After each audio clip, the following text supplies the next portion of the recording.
Hello everyone, welcome to my channel social galaxy. तो आज मैं आपके लिए लेकर आई हूँ सोशल साइंस का क्लास 9th का हिस्ट्री का चैप्टर फर्स्ट।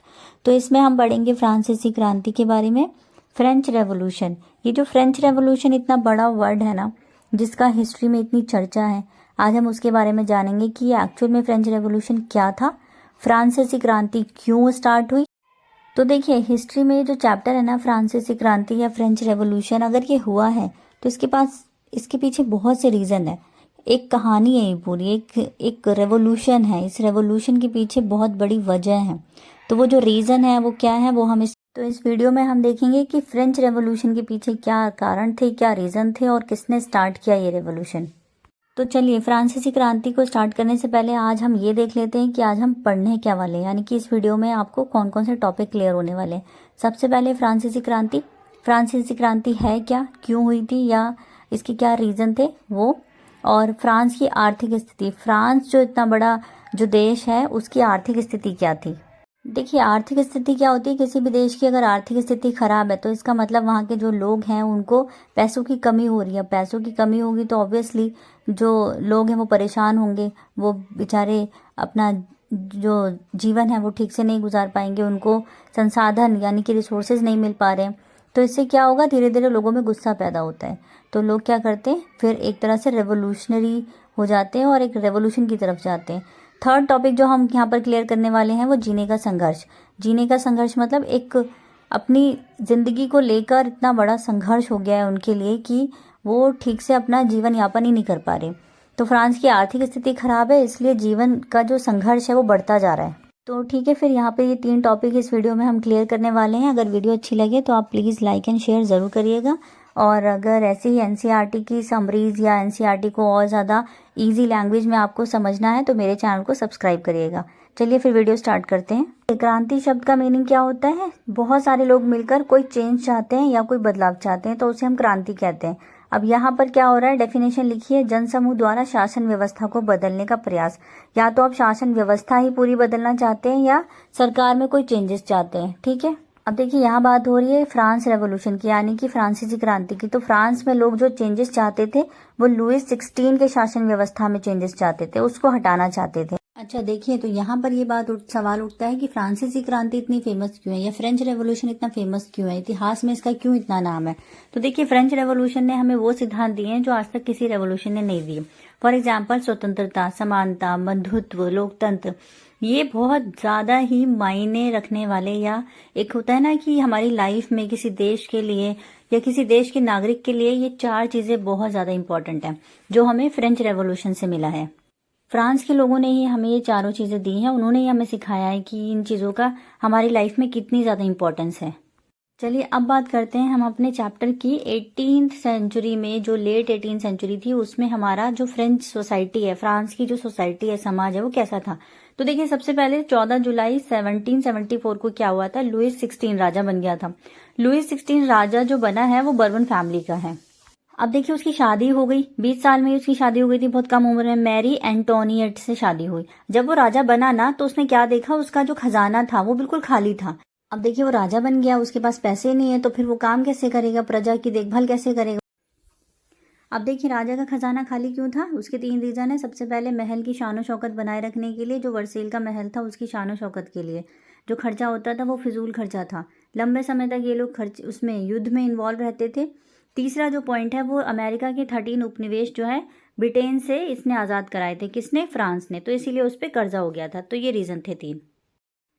लिब्रे जो थी ना, फ्रांस की करेंसी थी, अब उसके ऊपर 10 अरब लिब्रे का कर्जा हो गया है। अब देखिए, राजा का जो बड़ा बजट का हिस्सा था, एक तो कर्जा चुकाने में जाता था, दूसरा जाता था उसका नियमित खर्चा जो उसका डेली का होना ही था, वो ये सारी चीज़ों में होता था।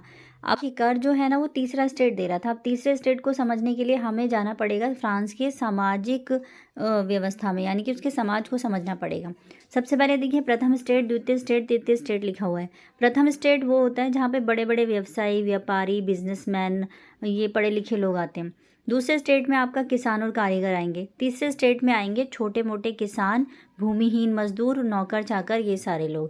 तो तीसरे स्टेट को हम बोल सकते हैं कि मिडिल क्लास फैमिली के लोग जितने भी हैं वो सारे तीसरे स्टेट में आएंगे। अब देखिए, तीसरे स्टेट के लोग जो हैं कर दे रहे थे। अब कर दे रहे हैं तो जाहिर सी बात है इनका ग्रुप भी बड़ा होगा, इसमें ज़्यादा लोग होंगे तभी तो ये कर दे पा रहे हैं। एक चीज़ और ध्यान रखने वाली बात है कि प्रथम स्टेट और द्वितीय स्टेट को ना जन्म से ही क्या है विशेष अधिकार मिले हुए थे, और वो विशेष अधिकार क्या थे कि उनको करों में छूट मिली हुई थी, उनको कर देने ही नहीं थे, बस लेना था। कर कौन दे रहा है? तृतीय स्टेट के लोग, यानी कि मिडिल क्लास फैमिली के लोग।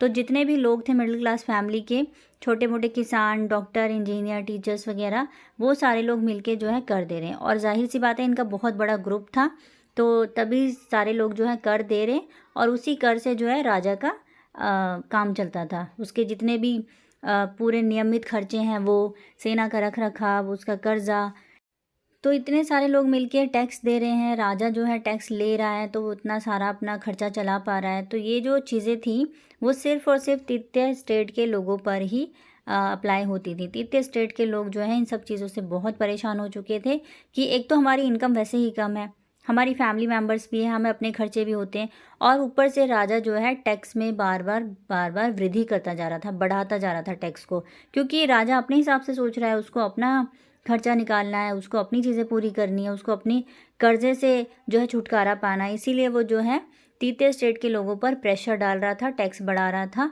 क्योंकि उसके पास कोई ऑप्शन ही नहीं है। तो ये 3 टाइप से जो है फ्रांस के समाज को बांटा हुआ था। अब देखते हैं कि पूरी आबादी का 90% जो था वो किसान था, और किसान में से भी मालिक किसानों की संख्या बहुत कम थी। अब देखिए पूरे फ्रांस में जितने लोग रह रहे हैं उसमें से 90% लोग कौन थे? किसान। अब उन किसानों में भी भूमिहीन लोग ज़्यादा थे, यानी कि मालिक नहीं थे, मालिक बहुत ही कम थे।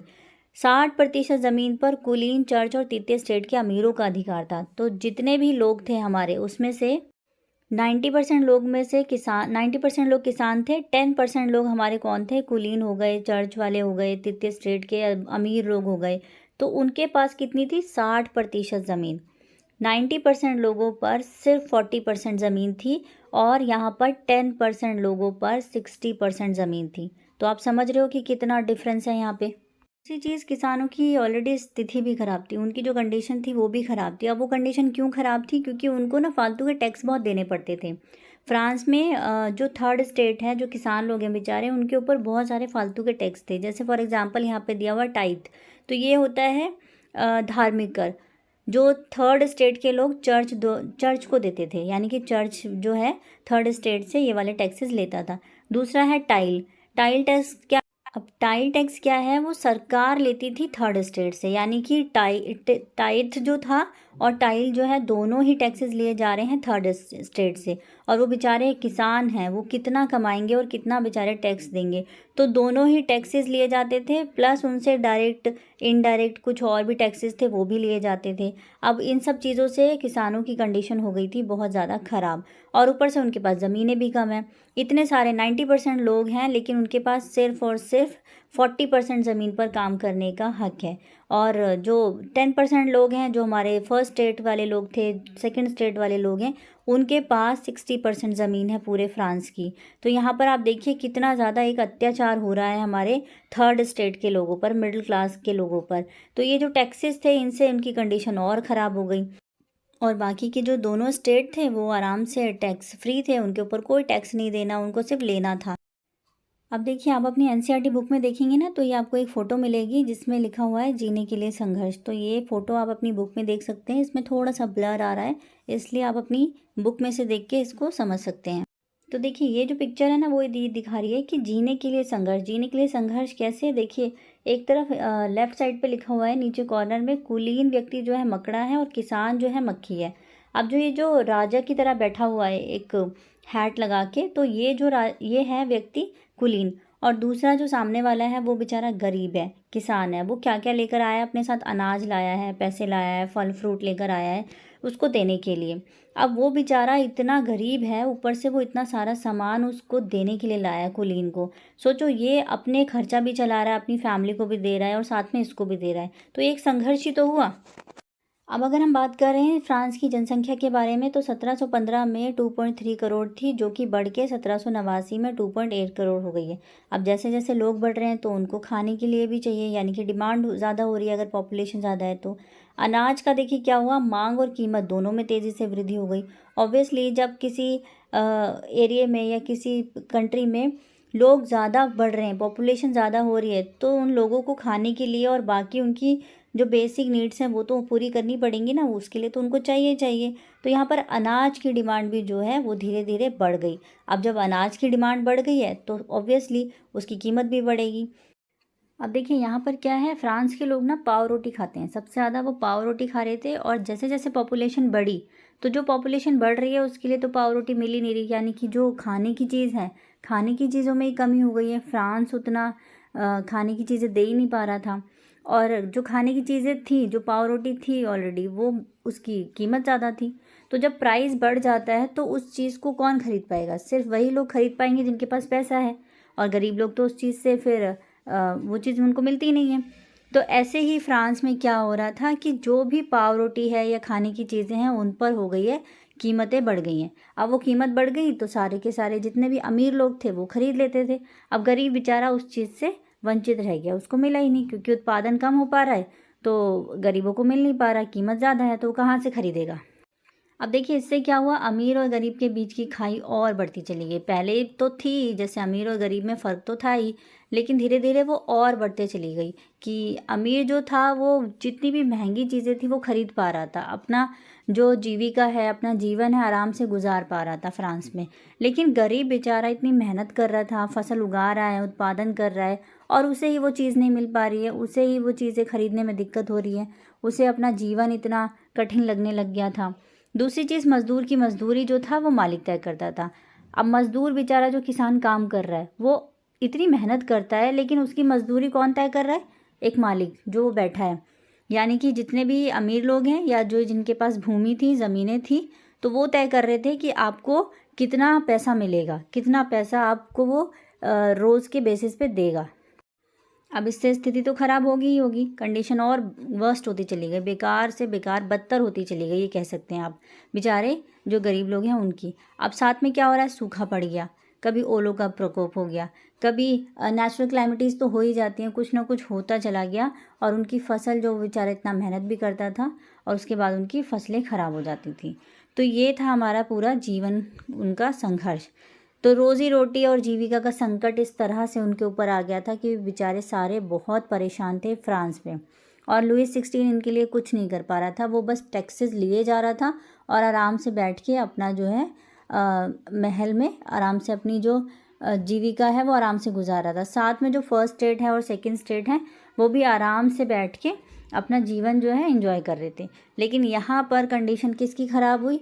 कौन इन चीज़ों से सफ़र कर रहा है? सिर्फ एक जो हमारा थर्ड स्टेट है वो। थर्ड स्टेट के सारे लोग बहुत ही परेशान हो गए थे फ्रांस में। तो ये रेवोल्यूशन जो है हम कह सकते हैं कि एक दो रीज़न की वजह से नहीं आए, बहुत सारे रीज़न हैं इसके, आगे आप देखेंगे कि और कितने रीज़न हैं। ये तो एक कह सकते हो आपकी एक शुरुआत हुई है उनकी लाइफ में। तो फ्रांस में इस तरह से कंडीशन जो है थर्ड स्टेट की ख़राब होती जा रही थी, और जो है अमीर गरीब का फासला बढ़ता जा रहा। चलिए फिर चैप्टर का जो नेक्स्ट टॉपिक है, जितने भी टॉपिक बचे हुए हैं इस चैप्टर में, अभी तो चैप्टर स्टार्ट ही हुआ है, बाकी के जितने भी टॉपिक्स हैं हम वो उसको अगली वीडियो में कवर करेंगे। और तो पूरे चैप्टर को कंप्लीट समझने के लिए आप मेरी नेक्स्ट वीडियोस देखिएगा और मेरे चैनल को सब्सक्राइब करिएगा। Thank you for watching.